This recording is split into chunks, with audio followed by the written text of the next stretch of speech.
रामप्रसाद जी, आपका कार्यक्रम में बहुत बहुत स्वागत और नमस्कार। नमस्कार मैडम। तो सबसे पहले हमारे जो किसान श्रोता हैं, सबसे पहले ये जानना चाहेंगे कि प्राकृतिक खेती क्या है। किसान भाइयों, जो फसलों और पेड़ पौधों की जो वृद्धि के लिए हम अच्छा उत्पादन लेते हैं, तो इसके नाम से ही हमारे को विदित है कि जो प्राकृतिक खेती मतलब है कि प्रकृति से मिलने वाले जो संसाधन है, तत्व है, जिससे पेड़ पौधे लेते हैं, तो उनकी आवश्यकता होती है। तो उन संसाधनों को अपन किसान भाई जो पौधा ज़्यादा से ज़्यादा लेकर के और उसकी वृद्धि होती है, तो अपन उसको प्राकृतिक खेती मतलब प्रकृति के साथ ही अपने को खेती करनी है जी। तो ये प्राकृतिक खेती का जो अपन कम लागत की खेती भी बोल सकते हैं। और इसमें क्या है कि जो मुख्य फसल होती है उसके अपन बीच में जो है अंतर्वर्ती फसल बोलते हैं, जैसे दलहनी और तिलहनी फसलें लगा के उसकी जो कोई लागत आती है अपने को, उसकी कॉस्ट आती है, तो हम उससे अंतर्वर्ती फसलों से ले सकते हैं। तो किसान भाई, जो प्राकृतिक खेती है ये एक जैविक खेती का ही रूप है। और इसमें जो खेत जो मृदा के अंदर जो जैविक संसाधन है, तत्व है, उनको अपन ज़्यादा से ज़्यादा मतलब काम में लेकर के जैविक प्रक्रियाओं को सुचारू रूप से चलाते हैं। तो उसके लिए जीवामृत और बीजों के जड़ों के उपचार के लिए बीजामृत, इनका अपन उपयोग करके और प्रकृति के जो संसाधन है उनको अपन ज़्यादा से ज़्यादा काम में लिए जाते हैं और उसका उत्पादन बढ़ाया जाता है। अच्छा, ऐसे कौन से कारण हैं जिनकी वजह से हमें प्राकृतिक खेती की आवश्यकता आज के दौर में बहुत ज़्यादा है? आपने अच्छा क्वेश्चन किया। किसान भाइयों, जो प्राकृतिक खेती की आवश्यकता क्यों पड़ी है, इसका है पहला जो अपन इसका कारण मानते हैं कि जो मानव स्वास्थ्य है या पशुओं का स्वास्थ्य है या पर्यावरण प्रदूषण है, जो ये दुष्प्रभाव अपने जो पर्यावरण प्रदूषण में जो फैले हैं, वो उसका कारण है कीटनाशक और उर्वरकों का अंधाधुंध काम में लेना। किसान भाई क्या करता है, उत्पादन बढ़ाने के लिए ज़्यादा से ज़्यादा उर्वरक या कीटनाशक काम में लेता है। तो उससे क्या है कि वो ज़्यादा काम में लेगा तो वो कहीं ना कहीं प्रकृति का असंतुलन हो जाता है और स्वास्थ्य के लिए भी हानिकारक है। उसमें क्या है कि भारी तत्व होते हैं जो हमारे स्वास्थ्य पर दुष्प्रभाव डालते हैं, और उसमें क्या है कि कैंसर और जो स्किन की जो बीमारियां हैं त्वचा संबंधित, वो भी हो जाती है। तो उन दुष्परिणाम है, उनसे बचने के लिए हम इस प्राकृतिक खेती की तरफ हमारे को अग्रसर होना चाहिए। दूसरी बात है कि इनको जो कीटनाशक और दवाएं हैं, हम ज़्यादा से ज़्यादा खरीद के लाएंगे तो उसकी लागत भी बढ़ जाएगी उस उत्पादन की जी। तो उस लागत को कम करने के लिए भी किसान को क्या है कि प्राकृतिक खेती की तरफ अग्रसर होना चाहिए। रामप्रसाद जी, प्राकृतिक खेती के मुख्य उद्देश्य और अगर इसके मुख्य घटकों की हम बात करें तो वो क्या है? ये किसान भाइयों, जैसे प्राकृतिक खेती का हमारा उद्देश्य है, जैसे खेती की लागत है उसको पहले तो कम करना है। क्यों आप बाजार से उर्वरक और कीटनाशक ज़्यादा से ज़्यादा खरीद के लाओगे तो उसकी लागत बढ़ जाएगी। तो उस लागत को कम करने के लिए क्या है कि अपन को प्रकृति के साथ में अपने द्वारा बनाई हुई जो चीज़ें हैं उनको ही काम में लेकर के खेती करनी पड़ेगी।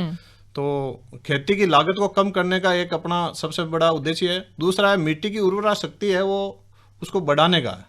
क्योंकि अंधाधुंध अपन यूरिया या जो डीएपी जो काम में ले रहे हैं ज़्यादा उत्पादन बढ़ाने के लिए, तो मृदा का स्वास्थ्य है वो भी धीरे धीरे खराब होता जा रहा है, उसका जो जीवाश्म है वो कम हो जाता है।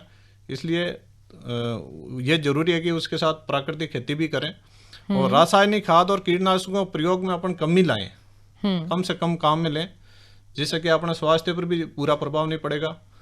और कम पानी में सिंचाई मतलब कम पानी में ही अधिक उत्पादन लेना है, तो प्राकृतिक खेती एक इसका अच्छा तरीका है। और इसके अलावा आप किसान, जैसे बाजार की निर्भरता है, जैसे आपको बीज हम देखते हैं कि आमतौर पर कभी यूरिया की कमी हो जाती है, कभी डीएपी की कमी हो जाती है, तो बाजार की निर्भरता को कम करना है। आप उस पर निर्भर रहोगे नहीं, अपना खुद का ही उत्पाद जो गोबर की खाद है जो भी उसको काम में लेके आप बनाओगे। दूसरा है कि बाजार के जो मूल्य है आपको उसमें अच्छा मूल्य मिलेगा।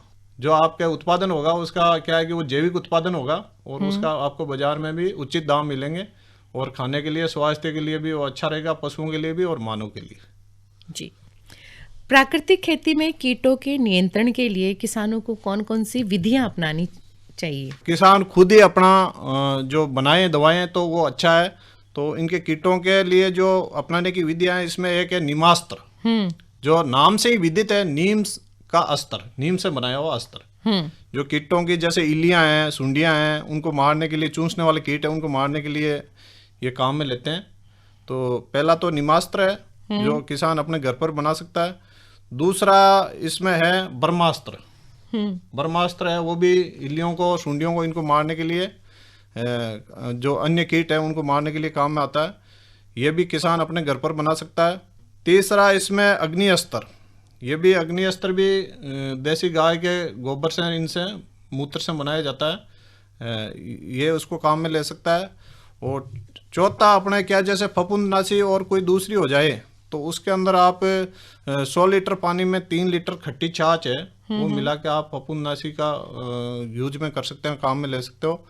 और इसके बाद में जो सबसे बड़ा आप जो दवाई है इंसेक्ट या वो उनको मारने के लिए, कीड़े मकोड़ों तो चूसने वाले कीटों के लिए, इलियों के लिए, तो वो है 10 अर्क। 10 अर्क का मतलब है कि 10 पौधे हैं जिनको देसी गाय नहीं खाती है, उनके पत्तों को लेकर के समानानुपात में मिला के और आप इसका अर्क तैयार करके छिड़काव कर सकते हो। अच्छा, कई बार हम सुनते हैं जीवामृत और बीजामृत, तो ये क्या है और इनकी बनाने की विधि क्या है? हमारे जो किसान भाई हैं क्या वो इन्हें घर पे बना सकते हैं आसानी से?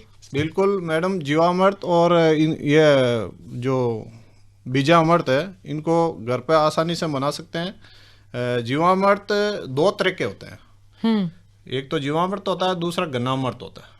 तो जीवामृत बनाने के लिए उसमें क्या है कि गाय का गोबर है वो आपको 10 किलोग्राम देसी गाय का गोबर चाहिए, और 5 से 10 लीटर गोमूत्र, 2 किलोग्राम गुड़ या कोई दूसरे जो मीठे फल होते हैं उनकी वो गुद्दा, और 2 किलोग्राम बेसन, चना, उड़द या मूंग किसी का भी बेसन हो, और 180 लीटर पानी, और 1 किलोग्राम मिट्टी है वो पीपल या बड़ के पेड़ के नीचे की या मेड़ की मिट्टी है। इसको आप लेकर के इसको बना सकते हैं। इसमें क्या है कि सब पहले आपने प्लास्टिक की टंकी लेनी है या सीमेंट की, और उसमें कहीं 180 लीटर पानी डाल के और 10 किलोग्राम गाय का गोबर डालना जी। और फिर उसके अंदर किसान भाइयों 5 से 10 लीटर गौमूत्र है ना, उसको इकट्ठा करके उसमें डालना है, और 2 किलोग्राम गुड़ उसके अंदर घोल के मिलाना है। फिर उसके बाद में आपको 2 किलोग्राम बेसन और 1 किलोग्राम बड़ या जो आपके जो दोरा जिसको बोलते हैं, रेत की मिट्टी या बड़ के पीपल के पेड़ के नीचे की मिट्टी मिल जाए तो उसको 1 किलोग्राम उसको डाल के, और एक जालीदार जो है कपड़े से या बोरी से, टाट से उसको ढक के रख देना। और इसको हर मतलब 3-4 घंटे में इसको सुई की दिशा में, यानी अपन जैसे राइट साइड में एक ही दिशा में घुमाना बिलोने की तरह लकड़ी से, और 48 घंटे में 4 बार इसको हिला के रखना है।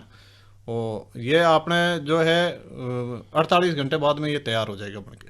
और इसको क्या है कि फिर आप 7 दिनों तक इसको काम में ले सकते हैं। प्लास्टिक की और सीमेंट की टंकी है वो छाया में रखे, धूप में नहीं रखें, क्योंकि इसके अंदर जो गोबर के अंदर जो बैक्टीरिया या जो भी जीवाणु होते हैं वो लाभदायक जीवाणु है, वो ज़्यादा से ज़्यादा इस गुड़ की वजह से उन पर पनपेंगे और वो पेड़ पौधों के लिए काम में आएंगे।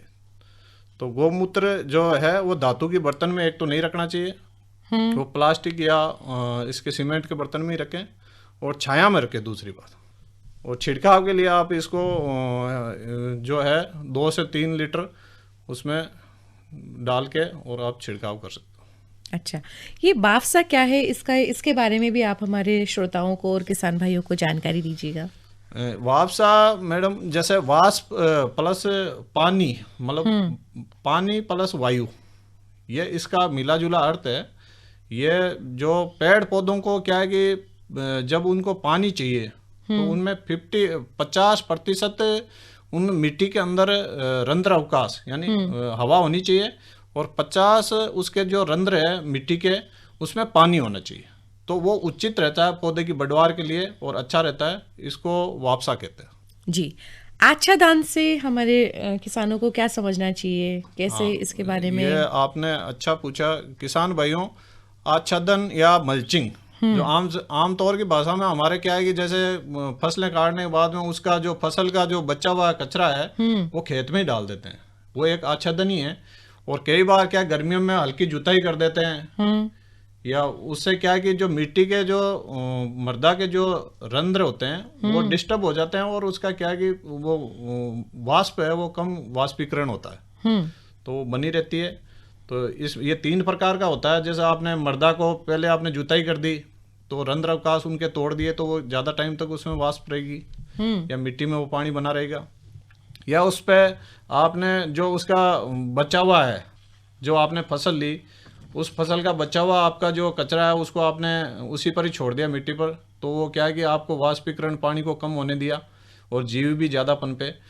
तीसरा अपने यह है कि इसके अंदर जैसे कोई सजीव फसलें बड़ी लगाते हैं, सजीव आच्छादन कहते हैं कि जैसे आपने फलदार कोई पौधे लगाए और उसके अंदर आपने अंतर्वर्तीय फसलें जैसे कोई दलहन की फसलें लगा दी या तिलहन की फसलें, छोटी फसलें लगा दी, तो वो भी क्या है कि उसमें नेत्रजन का वो करते हैं, नेत्रजन को बढ़ाते हैं और वो आच्छादन का काम करती है। जी, चलते चलते रेडियो के माध्यम से कोई ऐसा संदेश या कोई खास बात जो आप हमारे किसान साथियों के साथ साझा करना चाहें?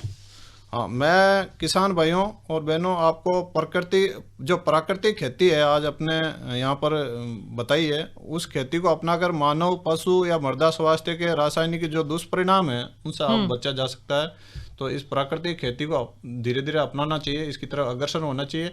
यह क्या है कि खेती अपने कम बजट की खेती है और कम लागत की खेती भी इसको कहते हैं, तो किसान भाई इसको जरूर अपनाएं। जो प्राकृतिक खेती में देसी गाय जैसे गीर है, थारपारकर है, ये गाय का जो गोबर है वो अपन ज़्यादा से ज़्यादा काम में लेते हैं। और जुताई जो है कम गहराई की जुताई करनी चाहिए। जल प्रबंधन भी उचित होना चाहिए। जल प्रबंधन का कहने का मतलब है पानी भराव नहीं रहना चाहिए। और जो पौधों की जब अपन लगाते हैं तो उनकी दिशा है वो बुआई है वो उत्तर से दक्षिण दिशा में होनी चाहिए, ताकि उनमें सही प्रकाश पड़े और जीव जो है ज़्यादा उनमें काम करे। और सहयोगी फसलें हैं, यदि आप मुख्य फसल लगाते हो तो उसमें सहयोगी फसलें, दलहन फसलें, तिलहन फसलें या बगीचा लगाते हो तो उसमें अंतर्वर्तीय फसलें जरूर लगाएं। और आच्छादन मैंने आपको पहले ही बताया, उसमें मल्चिंग का काम करना चाहिए। और देसी केंचुओं की गतिविधियां हैं, वो प्राकृतिक जो हलवा का काम करता है देसी केंचुआ, वो इसकी देसी गाय के गोबर के कारण ही जो जीवामृत और बीजामृत के जो काम में लोगे तो उसके बेस पर ही वो काम करेगा। और फसल की जो सुरक्षा तो अपन ने पहले बताया, जो किसान भाई अपने घर पे बना के नीमास्त्र, ब्रह्मास्त्र या अग्निस्त्र या 10 पर्णियार्क या फफूंदीनाशक का तो आपको काम में लेना, तो 100 लीटर पानी में 3 लीटर देसी खट्टी छाछ लेकर के आप छिड़काव कर सकते हैं। प्राकृतिक खेती के विभिन्न घटक, इस महत्वपूर्ण विषय पर जानकारी दे रहे थे राम प्रसाद डीडल, प्रभारी अधिकारी, बीज परीक्षण प्रयोगशाला